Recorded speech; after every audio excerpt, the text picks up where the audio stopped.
Hi after work routine part 2 అనమాట.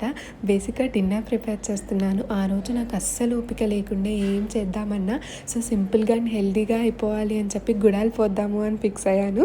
తెలంగాణలో అయితే గుడాలు అంటారు, ఇంకెక్కడేమంటారో నాకు తెలియదు. ఇంట్లో శనగలు ఉంటే మంచిగా వాష్ చేసేసి వాటర్ అండ్ సాల్ట్ వేసి ప్రెషర్ కుక్కర్లో పెట్టేశాను. అండ్ అది అయ్యేలోపు పక్కనే చట్నీ కూడా ప్రిపేర్ చేసేసుకుంటున్నాను. ముందు రోజే రేపటికి కావాల్సిన వెజిటేబుల్స్ కూడా కట్ చేసి పెట్టేసుకుంటాను.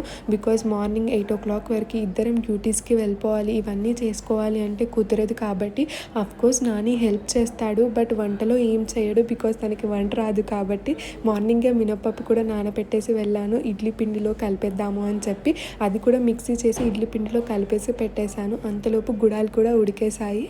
సింపుల్గా పోపు వేసేసి గుడాలు కూడా వేసేసి మంచిగా కలిపేశాను. మీకు నా వీడియోస్ నచ్చితే ప్లీజ్ సబ్స్క్రైబ్ చేసుకోరా. అంతలోపే నాని కూడా వచ్చేసాడు. Look at he smile, how cute.